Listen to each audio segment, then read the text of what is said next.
হযরত খাদিজাতুল কুবরা রাদিয়াল্লাহু তাআলা আনহা ইনিও ইন্তেকাল করলেন।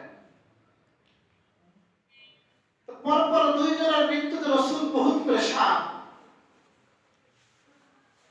তখন আল্লাহ রাসূল সিদ্ধান্ত নিলেন, এদিকে মক্কার মুশরিকরা উত্তেজিত, তারাও বিভিন্নভাবে পেরেশানি করতেছে।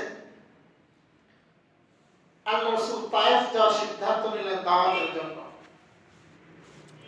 এরপর তো তায়েফে গেলেন। সেখানে যে তাদের কিছু মানুষের সহযোগিতা পাবে তো দূরের কথা,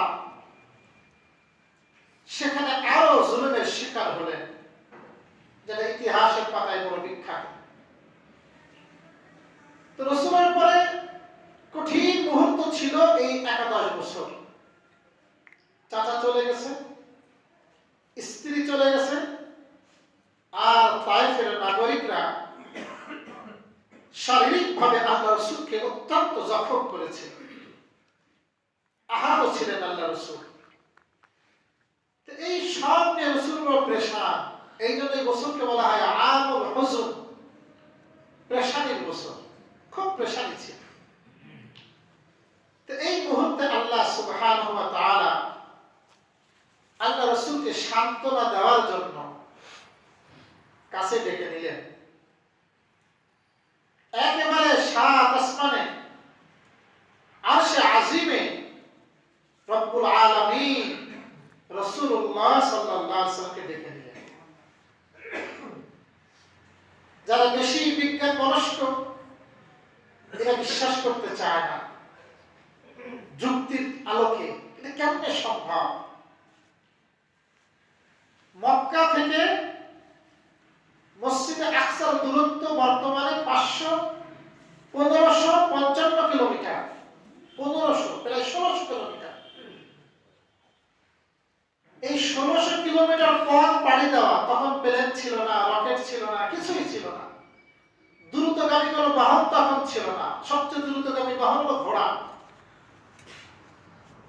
তো সেরকম কোনো উন্নত টেকনোলজি ছিল না। কেমনে রাসূল রাতের একটা সামান্য অংশে এই মক্কা থেকে মসজিদে আকসা পর্যন্ত গেলেন? এইটাকে বলা হয় ইসরা মিরাজ। কি বলে? একে বলে ইসরা। মক্কা থেকে মসজিদে আকসা এই পর্যন্ত যে ভ্রমণ, একে বলা হয় আরবিতে ইসরা। এবার আল্লাহ রাসূল শুধু এতটুকুই ক্ষান্ত না, মসজিদে আকসা থেকে উর্দু জাহানে ভ্রমণ করলেন। এইটাকে বলা হয় মেরাজ। মেরাজ অর্থ সিঁড়ি। দুইটাকে আমরা বলি ইসরা ও মেরাজ।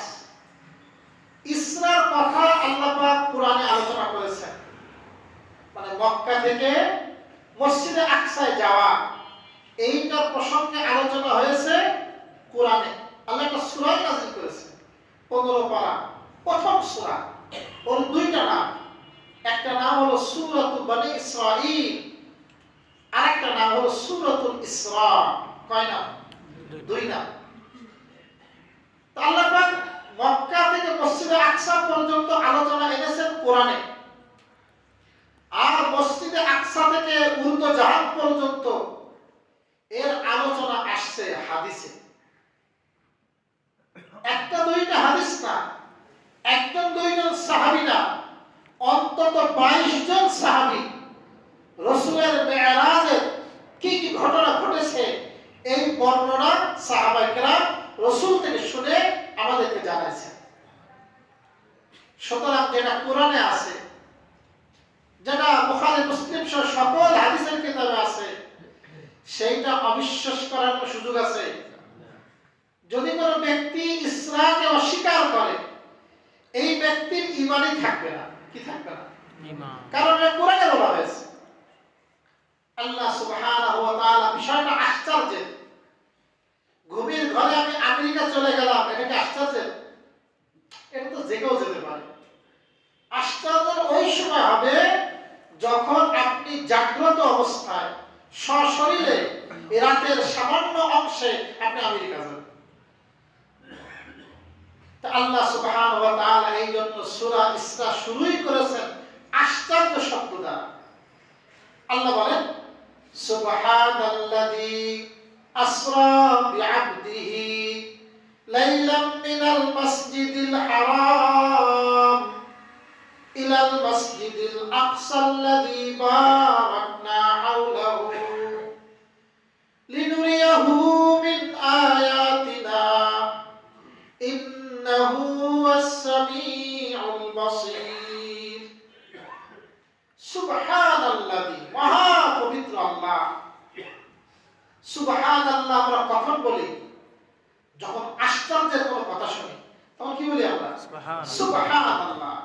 তাহলে আল্লাহ তাআলা এটা আশ্চর্যের ঘটনা, এই জন্যই তো সুবহানাল্লাহ শুরু করেছেন। এরপর আল্লাহ বলেন আল্লাযী, যে সত্তা, আসরা বিআবদিহি, তার বান্দাকে ভ্রমণ করিয়েছেন। আব্দুল বলা হয় বান্দা, যার শরীর থাকবে, রূহ থাকবে, জাগ্রত অবস্থায়, একে বলে আব্দুল। তাহলে এই বান্দাকে ভ্রমণ করিয়েছেন মিনাল মসজিদিল হারাম, মসজিদে হারাম থেকে, ইলাল মসজিদিল আকসা, মসজিদে আকসা পর্যন্ত। মসজিদ আকসা কোথায়? ফিলিস্তিনে, এখন তো দখলে আছে ইসরায়েলে। এই মসজিদে আকসা পর্যন্ত ভ্রমণ করিয়েছেন। লাইলাম, রাতে, রাতে, রাতে একটা নাকেরা, মানে সামান্য অংশে রাতে। আল্লাযী বারাকনা হাওলাহু, যেই মসজিদে আকসা চতুর্পাশে আমি আল্লাহ বরকত দান করেছি। সুবহানাল্লাহ। তাহলে ফিলিস্তিন ভূমি কিন্তু বরকতের ভূমি। কেন ভ্রমণ করালাম? লিনুরিয়াহু মিন আয়াতিনা, আমি তাকে আমার কুদরত থেকে, আমার নিদর্শনবাড়ি থেকে কিছু নিদর্শন দেখানোর জন্য। ইন্নাহু ওয়াস-সামিউল বাসীর, নিশ্চয় তিনি সবকিছু শোনেন, সবকিছু দেখেন। সুবহানাল্লাহ। আল্লাহ পাক কোরআনে এই কথা এনেছেন। রাসূল বলেছেন হাদিসে, ঘটনা কি ঘটেছে? রাসূলুল্লাহ সাল্লাল্লাহু আলাইহি ওয়াসাল্লাম বাইতুল্লাহর পাশে উম্মে হানির ঘর ছিল। আল্লাহ রাসূল ওই ঘরে শোয়া।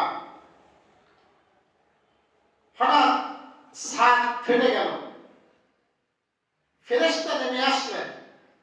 সাধারণত ফেরেশতা দরজা দিয়ে প্রবেশ করে, কিন্তু আজকে দরজা দিয়ে প্রবেশ করেনি, উপরে মাচা, মাচা ভেদ করে প্রবেশ করেছে। মানে সামনে ঘটনা আশ্চর্য আসতেছে, শুরু থেকেই রাসূলকে জানানো হচ্ছে। রাসূলকে নিয়ে হাতিমে নেওয়া হলো। হাতিম, বাইতুল্লাহ উত্তর পাশে একটা জায়গা এখনো ঘেরাও করা আছে, সেখানে নেওয়া হলো।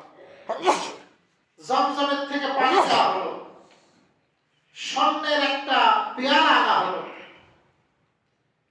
এরপর রাসূলুল্লাহ সাল্লাল্লাহু আলাইহি ওয়াসাল্লামকে শোয়ে তার বুক ফাড়া হলো। রাসূলুল্লাহ সাল্লাল্লাহু আলাইহি ওয়াসাল্লামের কলবে আতহা, পবিত্র অন্তর বের করে ওই তস্তরির মধ্যে, ওই স্বর্ণের পেয়ালার মধ্যে রাখা হলো। এবার জমজমের পানি দ্বারা সেটাকে ভালো করে ধোয়া হলো। ধুয়ে আবারও সেখানে ফিট করা হলো। আনাস রাদিয়াল্লাহু তাআলা আনহু বলেন, উনি রাসূলের খাদেম ছিলেন। ওয়ালাকাদ রাআইতু আসরাল মাখিব, আমি দেখেছি ফি সাদরিহি, রাসূলের সিনায় ওই শিলায়ের দাগ আমি দেখতে পেয়েছি। সুবহানাল্লাহ। এটাকে বলে সিনায় চাক, বক্ষ বিদারণ। এটা আল্লাহ রাসূলের 3 বার করা হয়েছিল, 3 বার রাসূলের সিনাটা ফাড়া হয়েছিল। এগুলো একসময় বিজ্ঞান অস্বীকার করতো যে সিনা ফাড়লে মানুষ বাঁচে নাকি। এখন তো কত মানুষের ওপেন হার্ট সার্জারি করা আছে। এই যে আল্লাহ রাসূলকে 3 বার ফাড়া হয়েছে, যখন রাসূল একেবারে বাচ্চা, শিশু, হালিমা সাদিয়ার বাড়িতে ছিলেন। হালিমা সাদিয়ার বাড়ি, ওই বাড়ি একটা পাহাড়ের পাদদেশ, ওর নিচে ছোট্ট সমতল জায়গা আছে। আমি ওই ভূমিতে আমি গিয়েছি আলহামদুলিল্লাহ, যেখানে আল্লাহ রাসূলের প্রথমবার সিনা চাক করা হয়, প্রসিদ্ধ মত ওই জায়গাটা। সবাই বলে এই জায়গাটাই করা হয়েছিল। এখন ঘেরে দেওয়া আছে তার কাটা দিয়ে। আগে সুযোগ ছিল যাওয়ার, এখন এটা ঘেরে দিয়েছে, এখন ওই জায়গা যাওয়া যায় না, দূর থেকে দেখতে হয়। আল্লাহ রাসূল শিশু বয়সে একবার বুক ফাড়া হয়েছে, 20 বছর বয়স যখন একবার ছিল রাসূলের, তখন আরেকবার করা হয়েছে, আর মেরাজে যাওয়ার সময় আরেকবার, 3 বার। প্রত্যেকটা আলাদা আলাদা হিকমত ছিল। এখন হিকমত হলো আমাকে নিয়ে যাওয়া হবে উপরে, উপরের সবকিছু যেন সহ্য করতে পারে, আল্লাহর কালাম সহ্য করতে পারে, এই জন্য বিশেষভাবে প্রস্তুত করা হয়েছে। এরপর আল্লাহ রাসূলকে প্রথমে নিয়ে যাওয়া হলো মসজিদে আকসায়। মসজিদে আকসায় যাওয়ার পরে এ ব্যাপারে 2টা মত আসছে। এক মত হলো সব নবীরা তখন একের গোটা মসজিদ ভর্তি ছিল, যত নবী আল্লাহ পাক পাঠিয়েছেন সব নবীদেরকে আল্লাহ পাক ওখানে হাজির করেছেন। রাসূলুল্লাহ সাল্লাল্লাহু আলাইহি ওয়াসাল্লাম এই অসংখ্য অগণিত নবী ও রাসূলদের মধ্য থেকে যখন ফজরের ওয়াক্ত হয়েছে, আযান হয়েছে, আর কে ইমামতি করবে সবাই চাওয়াচাওয়ি করছে, হযরত জিবরিল আমিন আল্লাহ রাসূলের হাত মোবারক ধরে সামনে আগায় দিয়েছে। সুবহানাল্লাহ। এবং রাসূল কারীম সাল্লাল্লাহু আলাইহি ওয়াসাল্লাম সকল নবীদের ইমামতি করেছেন। এই জন্যই তো আল্লাহ রাসূলকে বলা হয় ইমামুল মুরসালিন, সব রাসূলদের ইমাম। সুবহানাল্লাহ। আমাদের এই রাসূল কি সব রাসূলদের ইমাম। এরপর আল্লাহ রাসূলকে উড়তে জাহানে নেওয়া হয়েছে। প্রথম আসমান, দ্বিতীয় আসমান, তৃতীয় আসমান, চতুর্থ আসমান, পঞ্চম, ষষ্ঠ, সপ্তম। আমি সংক্ষেপে বলতেছি, মূল পয়েন্ট আমার সামনে। যখন আল্লাহ রাসূলকে একে একে নিয়ে গেল সপ্তম আসমানে, সপ্তম আসমানে আরোহণ করার পর ওখানে একটা গাছ, বড়ই গাছ, কুল গাছ, আল্লাহ পাক সূরাতুন নাজমের মধ্যে বলেছেন এই গাছটার নাম হলো সিদরাতুল মুনতাহা। এই গাছের নাম কি? সিদরা মানে কুল, মুনতাহা মানে শেষ, সর্বশেষ স্টেশন। ওই জায়গায় আল্লাহ রাসূল, সাথে তো জিবরিল আছেন, ওই জায়গায় আল্লাহ রাসূল জিবরিলকে তার আপন আকৃতিতে দেখেছিলেন। কি আকৃতিতে? সাধারণত জিবরিল আমিন রাসূলের কাছে আসতেন মানুষের আকৃতিতে। রাসূলের একজন সাহাবী আছে দিহিয়াতুল কালবি, কি নাম? দিহিয়া, বাংলা বলে দাহিয়া। দিহিয়াতুল কালবি খুব সুন্দর সাহাবী, এত সুন্দর। বর্ণনা আসছে যখন রাস্তাতে হাঁটতেন মেয়েরা অভিযোগ করতো সবগুলো দেখার জন্য, এত সুন্দর। কে? দিহিয়া। এই দিহিয়ার আকৃতি নিয়ে জিবরিল আমিন আসতেন বেশি, মানুষের আকৃতিতে। কখনো কখনো অপরিচিত ব্যক্তির আকৃতিতেও আসতেন, কিন্তু ওনার যে আপন আকৃতি, এই আপন আকৃতিতে আল্লাহ রাসূল জিবরিলকে দেখছেন মাত্র 2 বার। কয়বার? 1 বার দুনিয়াতে, হীরা পর্বতে। রাসূল বলেন আমি তাকে দেখলাম আলাহু সিত্তু মিয়াতি জানাহি, আল্লাহু আকবার, আমি দেখলাম তার 600 ডানা রয়েছে। সুবহানাল্লাহ। কয় ডানা? বলে পুরা দিগন্ত সে ঢেকে ফেলছে, এত বড় আকৃতি ছিল হযরত জিবরিল আমিন। সুবহানাল্লাহ। এখানে একবার দেখছিলেন আর ওখানে একবার দেখছেন। আল্লাহ পাক সূরা নাজম, সূরাতুন নাজম 27 পারা, ওখানে আলোচনা আছে। আল্লাহ পাক কোরআনে বলেন ওয়ালাকাদ রাআহু নাজলাতান উখরা, ওয়ালাকাদ রাআহু নাজলাতান উখরা ইনদা সিদরাতিল মুনতাহা ইনদাহা জান্নাতুল মাওয়া ইয ইয়াগশা সিদরাতা মা ইয়াগশা মা যাগাল বাসার ওয়া মা তাগা। আল্লাহ রাব্বুল আলামিন বলেন ওয়ালাকাদ রাআহু নাজলাতান উখরা, এবং তিনি তাকে আরো একবার দেখলেন। তিনি মানে রাসূল, তাকে মানে জিবরিলকে। কাকে? জিবরিলকে আরো একবার দেখলেন। ইনদা সিদরাতিল মুনতাহা, কোথায় দেখলেন? সিদরাতুল মুনতাহার নিকট। কোথায়? সিদরাতুল মুনতাহা কোথায়? সপ্তম আসমানে। সেখানে দেখলেন ইন্নাহা জান্নাতুল মাওয়া, সেখানেই রয়েছে জান্নাতুল মাওয়া। সুবহানাল্লাহ। জান্নাতুল মাওয়া, মাওয়া মানে ঠিকানা, জান্নাত মানে জান্নাত, মুমিনদের ঠিকানা হবে জান্নাত, এই জন্য বলা হয়েছে জান্নাতুল মাওয়া। তো ওই জান্নাতের অবস্থান ওই সিদরাতুল মুনতাহার কাছে। কোথায়? ইয ইয়াগশা সিদরাতা মা ইয়াগশা, যখন ওই বড়ই গাছকে, ওই কুল গাছকে ঢেকে ফেললো যা ঢেকে ফেলা, আচ্ছন্ন করলো যা আচ্ছন্ন করা। কি ঢেকে ফেললো এটা কোরআনে নাই, তাফসীরে তাওজীহুল কোরআনে আসছে। কি ঢাকলেন? আল্লাহু আকবার। আল্লাহ সুবহানাহু ওয়া তাআলা অসংখ্য ফেরেশতাদেরকে প্রজাপতির আকৃতি দিয়ে ওই পুরা বড়ই গাছ তারা ঢেকে ফেললো আমার নবী, আপনার নবী মুহাম্মদ আরবি সাল্লাল্লাহু আলাইহি ওয়াসাল্লামকে দেখার জন্য। সুবহানাল্লাহ বললেন না? আমার নবীকে দেখার জন্য, তাকে এক নজর দেখার জন্য পুরা গাছ তারা ঢেকে ফেলছে প্রজাপতির আকৃতি নিয়ে আমার রাসূলকে দেখ, আমার নবীকে দেখ। সুবহানাল্লাহ। যখন কোন বিশেষ ব্যক্তি আসে, কোন জনসভা হয়, কোন গুরুত্বপূর্ণ ব্যক্তি আসে, দেখেন না বলে জায়গা পায় না, বাসবাগানে উঠে যায়, চালে ওঠে, মাছা ওঠে এক নজর দেখার জন্য।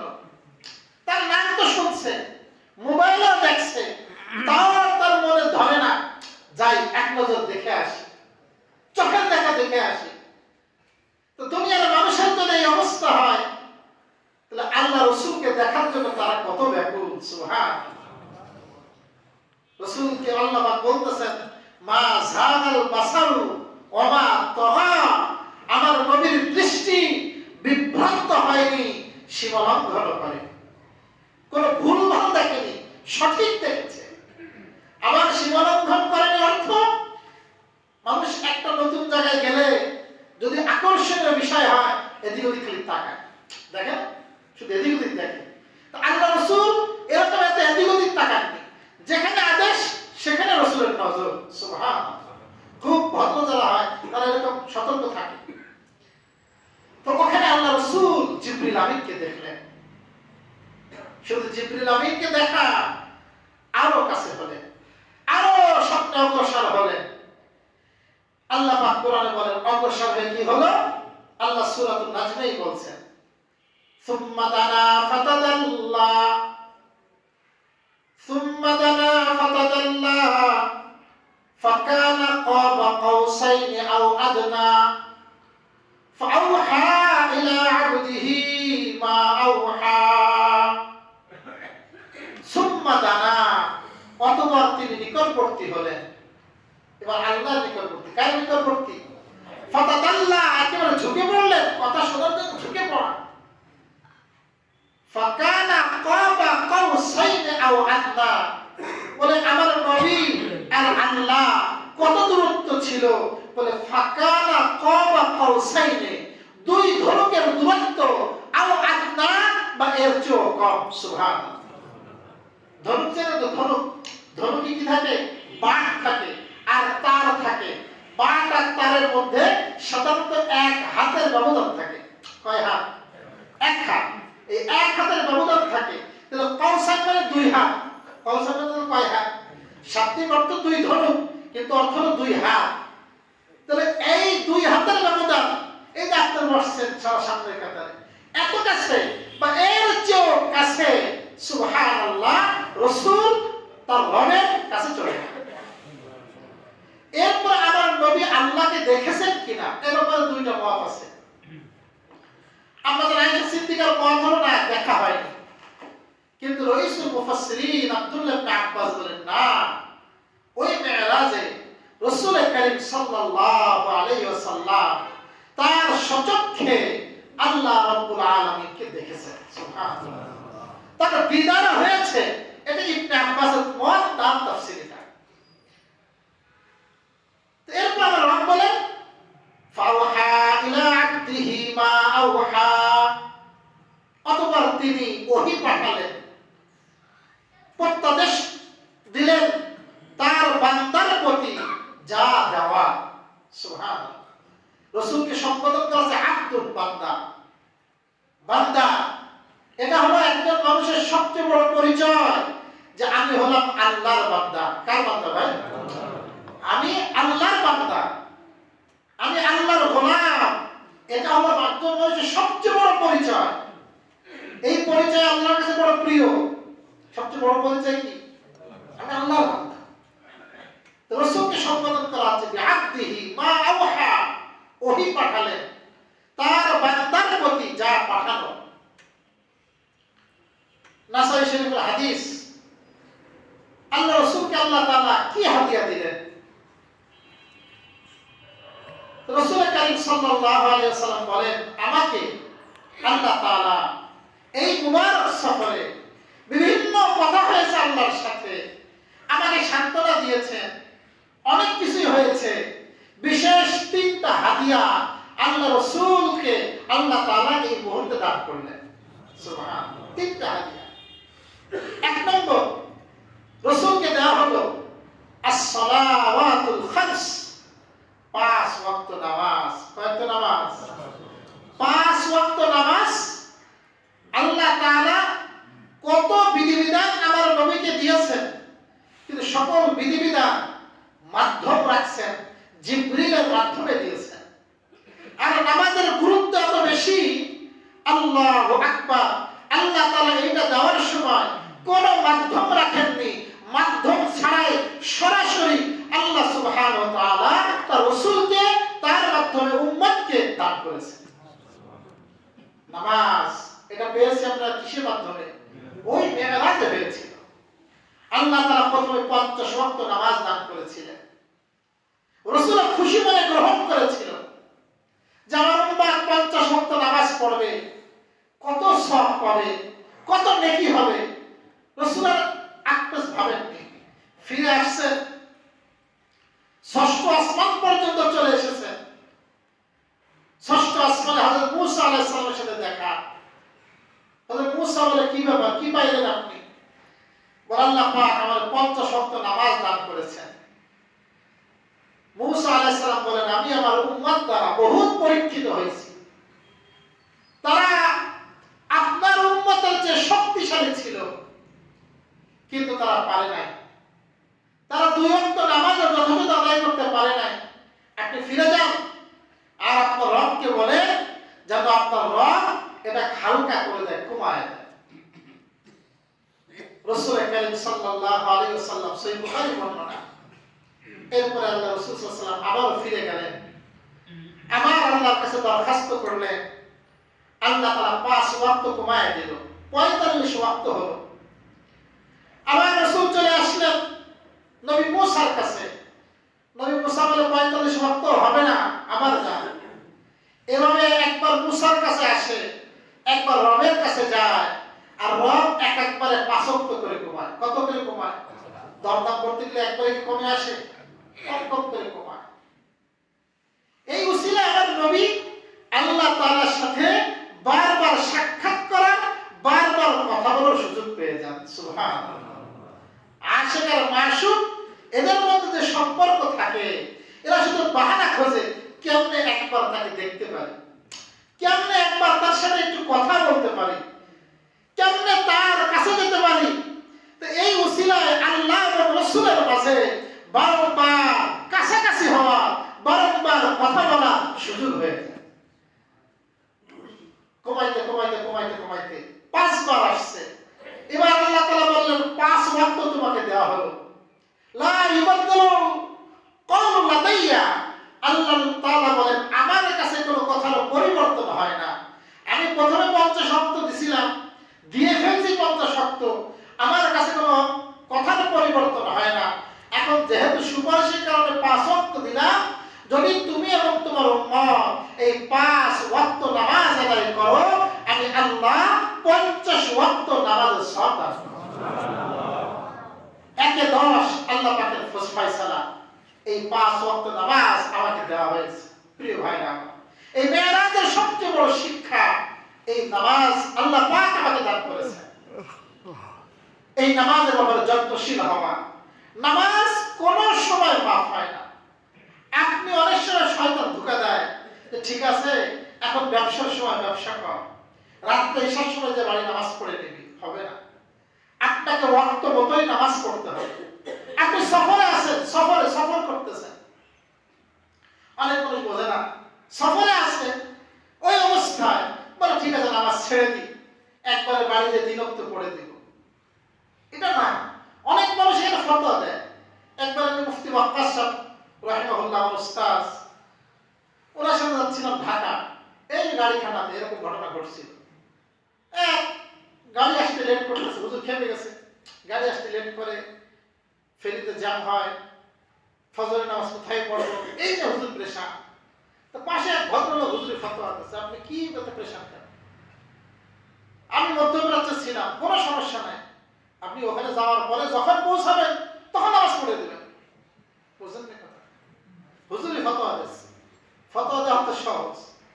হুজুর হলেছিলেন গ্র্যান্ড মুফতি, ওনার আমি ফতোয়া দিচ্ছি, চেনে না? যাই হোক, এরকম অনেকে ফতোয়া দেয়, কিন্তু আসল ফতোয়া হলো আপনার নামাজ কোন অবস্থায় মাফ হবে না। আপনি সফল অবস্থায় নামাজ পড়তে হবে, আপনি অসুস্থ অবস্থায় নামাজ পড়তে হবে, আপনি ব্যবসা, আপনি আপনার কর্মের মধ্যে আছেন তখন নামাজ পড়তে হবে, নির্বাচনের কাজে আছে তখন তো নামাজ মাফ, তখন নামাজ পড়তে হবে।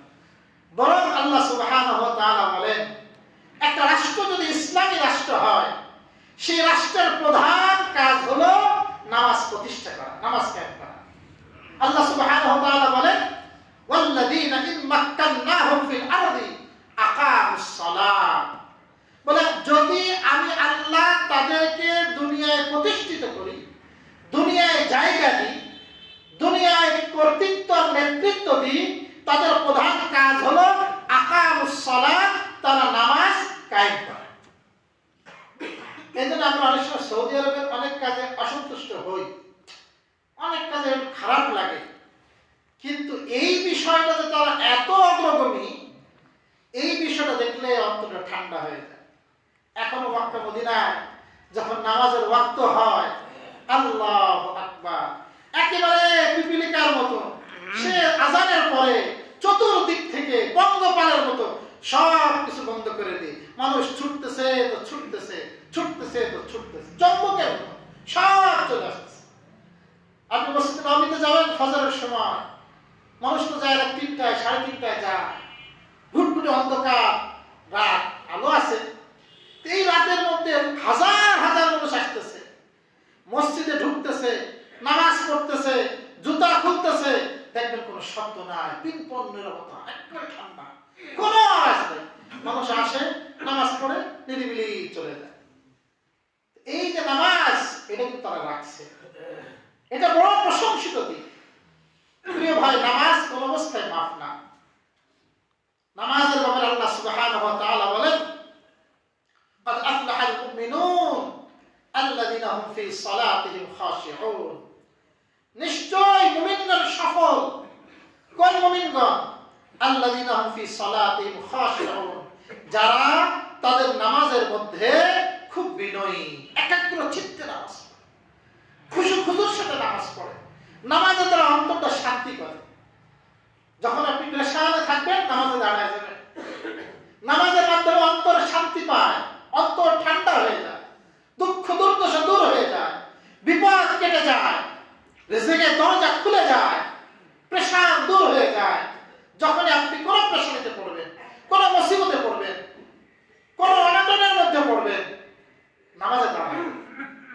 রাসূল কারীম সাল্লাল্লাহু আলাইহি ওয়াসাল্লামের আমল ছিল, সাহাবায়ে কেরাম বলেন, যখন রাসূল কোনো পেরেশানিতে ভুগতেন, রাসূল তখনই নামাজের দিকে দাঁড়ায় যেতেন, তখন নামাজে দাঁড়ায় যেতেন।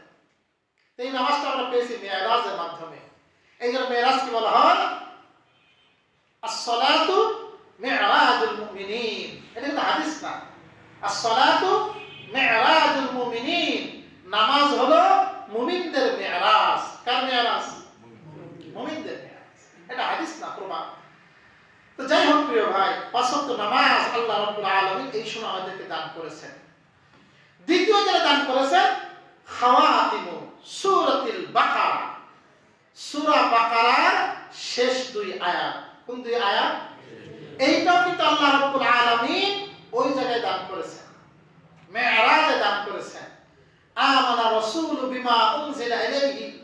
ওয়াল মুমিনুন, এই যে আয়াত থেকে শেষ পর্যন্ত, এই আমানা রাসূল থেকে নিয়ে শেষ পর্যন্ত এই দুই আয়াত আল্লাহ পাক মেরাজে দান করেছেন। সহিহ বুখারীর হাদিস, মান ক্বারা আখির সূরাতুল বাকারা ফি লাইলাতিন কাফাতাহু, যদি কোনো ব্যক্তি রাত্রে ঘুমানোর আগে রাত্রে এই দুই আয়াত পাঠ করে ঘুমায়, আমার নবী বলেন এই দুই আয়াত ওই ব্যক্তির জন্য যথেষ্ট হয়ে যাবে। কিসের থেকে যথেষ্ট হবে? তাফসীর লিখছে মুহাদ্দিসরা, ওই ব্যক্তি যদি রাত্রে তাহাজ্জুদ নামাজ পড়তে নাও পারে, তারপরেও এই দুই আয়াত পড়ার কারণে তাহাজ্জুদ পড়ার সওয়াব তার আমলনামে লিখে দেওয়া হবে। ওই রাত্রে যাবতীয় অনিষ্ট থেকে, ক্ষয়ক্ষতি থেকে আল্লাহ পাক তাকে হেফাজত করবে। সেই ব্যক্তি আল্লাহ পাকের হেফাজতের দুর্গের মধ্যে থাকবে, যে ব্যক্তি রাত্রে সূরা বাকারা এই শেষ দুই আয়াত পাঠ করবে। এই জন্য আপনার রাত্রে ঘুমানোর আগে আপনি দেখে দেখে পড়বেন, কোনো সমস্যা নেই। কোরআন খুলে নিয়ে পড়বেন, বা বিভিন্ন দোয়ার যে বই আছে ওই দোয়ার বইয়ের মধ্যে এই দুই আয়াত সাধারণত থাকে, এটা পাঠ করে তারপর রাত্রে ঘুমানো। এটা হলো 2 নম্বরে দেওয়া হয়েছে। 3 নম্বরে দেওয়া হয়েছে আগুফিরা লিমান লাম ইউশরিক বিল্লাহি শাইআ আল মুফহিমাত, বলে যে ব্যক্তি আল্লাহর সাথে শরীক করবে না, কি করবে না? যদি কোনো ব্যক্তি আল্লাহর সাথে শরীক না করে, আল্লাহ সুবহানাহু ওয়া তাআলা বাকি কবিরা গুনাহ আল্লাহ পাক মাফ করে দিবেন। অন্যান্য যে কবিরা গুনাহ আছে এই গুনাহগুলো আল্লাহ আপনাকে ক্ষমা করে দিবেন, কিন্তু একটা মাফ করবেন না, সেটার নাম কি? শিরক। এইটা আল্লাহ পাক মাফ করেন না। ইন্নাল্লাহা লা ইয়াগফিরু আন ইউশরাকা বিহি ওয়া ইয়াগফিরু মা দুনা যালিকা লিমান ইয়াশা। আমার রব বলেন নিশ্চয় আল্লাহ তাআলা এটা ক্ষমা করেন না যে যদি কোনো ব্যক্তি তার সাথে কেউ শিরক করে। তাহলে শিরকের কোনো কি নাই? ক্ষমা নাই। শিরক মানে কি?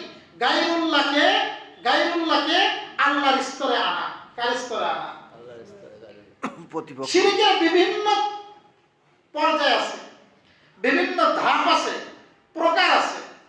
কালকে রাত্রে এক ভাই বলতেছিল, 2 ভাই এই যে এখন খাজা বাবার জন্য ওই বিশাল বড় হাড়িতে লাল কাপড় দিয়ে বাঁধছে, ওর উপরে আবার লাল কাপড় দিতেছে, খাজা বাবার নামে এগুলো সব করা হচ্ছে। নাউজুবিল্লাহ। আল্লাহ পাক সূরাতুল মায়েদা আয়াত নম্বর 3 আল্লাহ সুবহানাহু ওয়া তাআলা বলেন, হুরিমাত আলাইকুমুল মাইতাতু ওয়াদ-দামু ওয়া লাহমুল খিনজিরি ওয়া মা উহিল্লা লিগাইরিল্লাহ। আল্লাহ বলেন তোমাদের জন্য হারাম করা হয়েছে আল মাইতাতু, মৃত প্রাণী। কি খাওয়া যাবে না? মৃত প্রাণী খাওয়া যায় না। ওয়াদ-দামু, রক্ত, এটা খাওয়া হারাম। ওয়া লাহমুল খিনজির, শূকরের গোশত, এটা খাওয়া হারাম।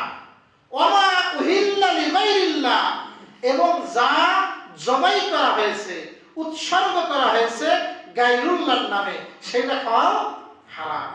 তাহলে যেই প্রাণী গায়রুল্লাহর নামে জবাই হবে, কোন বাবার নামে জবাই হবে, তাহলে ওটা কি হয়ে যাবে? হারাম হয়ে যাবে। আল্লাহ ছাড়া অন্যের নামে যাই জবাই হবে, এমনকি কিছু খাবার প্রসাদ ওই বিভিন্ন দেবতাদের সামনে রাখে, ওদের জন্য উৎসর্গ করে, ওইগুলো খাওয়া মুসলমানদের জন্য হারাম। প্রসাদ, তাহলে এইগুলো খাওয়া যাবে না, এদেরকে সহযোগিতা করা যাবে না, এদের সাথে আপনি কোন প্রকার ইয়ানত সহযোগিতা এটা করা যাবে না। বলে ইসলাম তো বলে এদের সাথে সম্পর্ক ছিন্ন করা, যারা শিরকের কাজে জড়িত আছে। তো প্রিয় ভাইরা আমার, রাসূল কারীম সাল্লাল্লাহু আলাইহি ওয়াসাল্লামকে মেরাজে কয়টা বিষয় দেওয়া হয়েছে? 1 নম্বর হলো 5 ওয়াক্ত নামাজ যথাযথভাবে আমরা আদায় করব, পাবো ইনশাআল্লাহ ভাই। আর শেষ ঘুমানোর আগে আপনার সূরা বাকারার 2 আয়াত পাঠ করে ঘুমাবো। 3 নম্বর, আমার জীবনে যদি চলে যায় আমরা কখনো শিরক করব না। এরপর রাসূল আসলেন, রাসূল আসার পরে আরো অনেক কথা আছে। আল্লাহ সুবহানাহু ওয়া তাআলা যে কথাগুলো বললাম আমাদের সকলকে বোঝার, আমল করার তৌফিক দান করুন। আমিন ওয়া আখিরু দাওয়ানা আলহামদুলিল্লাহি রাব্বিল আলামিন। যারা সুন্নাত পড়ে কবুল জমা, যারা সুন্নাত আমাদের